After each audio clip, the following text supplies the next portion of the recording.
I think this is the closest I feel this matchup is from draft of the series. I really do.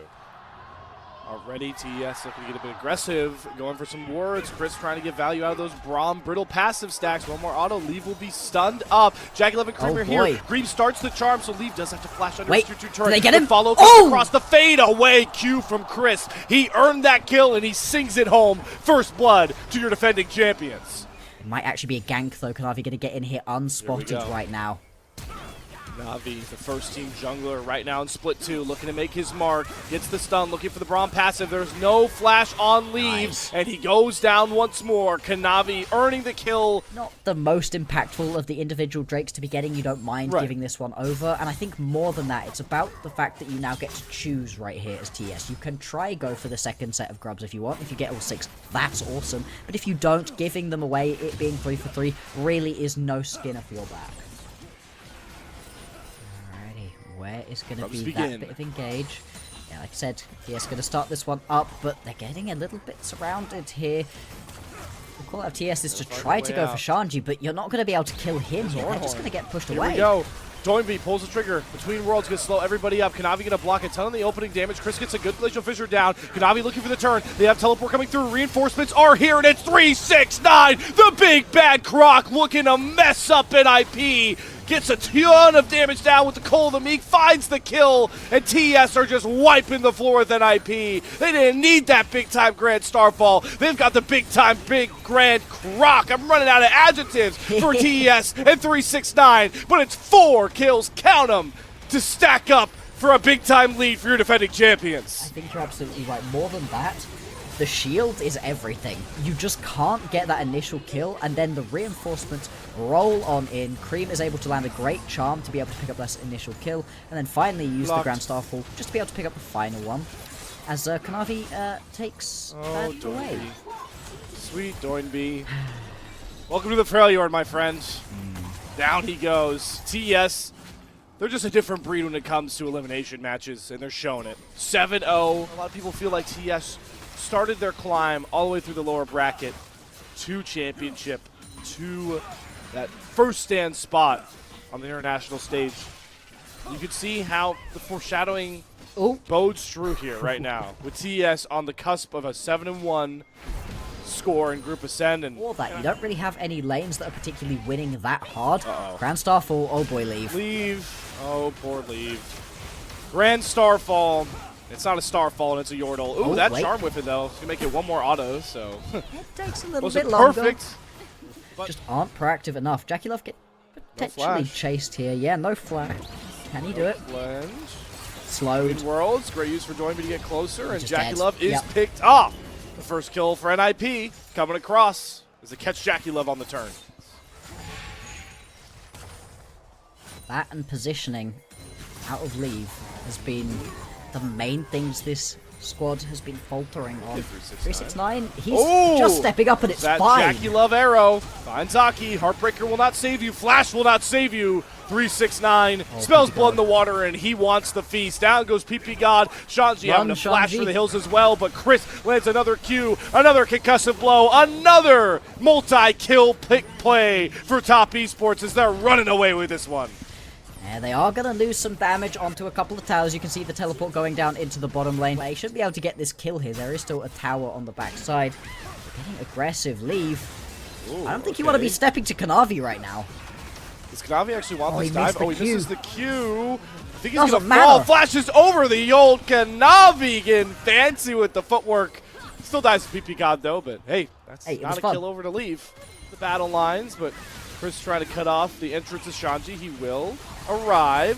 You got Kanavi late to the play here. Green gonna spot the Spirit Rush. Kanavi over the wall, though, gonna engage onto Shanji, and they're melting through the tank first. When that's going, that means you're way too far behind to compete, and it's just like knocking over dominoes with bowling balls right now for TES. Again, nobody drops. They find 3 kills. They find everything. Okay. Without jinxing or caster cursing, right? We're both thinking it, right? There's no way. No. There's no way. This one... No. I'm not going to finish this. Just had for that second one. Oh yeah, that's exactly what we have come to know and expect from the LPL. Oh, this sucks. This is a hot. Leave is paying for the sins of having a good game previously. This is. I think he lives here, actually. All right, slice and dice, never Heartbreaker. mind. Wow, all right. Wow. Well, kind of manifested that one. That is a gross misposition for 369. Rocky, don't get too big for your britches now. Between Worlds comes across, got to the back line, but Cream just popped in, had to say hello, and more importantly, goodbye to Ninjas in Pyjamas. Nearly dies to the turret there, hunting down Doinby, but the turret drops. Shanji and Doinby soon to follow. Chris survives. Charm hits for Cream. Doinby, though, actually ends up fighting the kill there. Seeks out. So pretty close in numbers, but it's still a TES win, and they're taking more turrets. Exactly. That is a couple of kills back for NIP, exactly what they needed to try maybe squeak their way back into this game, right? They've got decent scaling. This is what we said last time. You've got Ornaments coming later on. Draws a couple members away. If they'd have stepped any further forward, could have been going down. I think he's now going to die for that. Yep, he stuck around a little bit too long, really needed to just turn around and book it away the second. They really can't step up into this one in a lot of situations. You can see right here, Cream just stepping forwards, not really too worried about getting jumped. And there was also, the Atakan going down between Jackie Love and Kanavi. That's why Cream and friends are stepping so far up, just to buy them a lot more space. Going to be able to grab all of this XP advantage from the petals. Left to pick up the crumbs that TES leave. They're now on Hextech Soul Point. They picked that up, 1-up, no contest. Now they'll set them sights on shoving more waves into position and see what picks they can find with their Ash Arrow Grand Starfall combination. Like I mentioned earlier, it's procedural for this composition. It's a given. The TES come away with this win, barring anything crazy. They are starting to get picked off on their lonesome, but Crisp is a hard target to burn through. They're committing a lot of ultimates. That was Solar Flare between Worlds a lot with the Heartbreaker as well, but it is another pick to Ninjas in Pyjamas. Yeah, it is something. It's a little bit of gold back. Let's see what TES can do on the backside of this play. They are going to at least be able to get the Rift Herald to charge into this Tier 2 tower. Should be able to take it down with all of the Void Mites available to them. Potentially tried to ride the Herald away and said, no, just going to let that one die. So it is going to be a trade of support for Tier 2 tower in the bottom lane. I'd say worth overall for TES. They've been able to extend their gold lead now to about 9,000. The thing they wanted. Yeah, they wanted Aki to be the carry. And now they're reduced to PP God flashing after Kanavi, but the Pantheon wants you to come into him with a ton of damage. Kanavi's able to kite back with the flash, and they're leaving Jackie Love with a flurry of arrows to just cut down all of NIP. Here's your knockout blow. The defending champions may fall, may stumble, but they will not be denied. Watch as TES goes to the top of Group Ascend, 7-1. This should just be the end, as we are saying. 30 seconds until anybody's going to be back up and available. And with 6 grubs, these towers will fall incredibly fast. Great combos between this team after we have such a long game in game number 2. Game 3, it's so fast. TES, it was a stumble, it was a whoopsie, but they are going to be able to pick up this series versus NIP. These were some of the best highlights from today's matchup. Which moment was your favorite? Let me know in the comment section below. This is OP, and I'll see you tomorrow. Take care.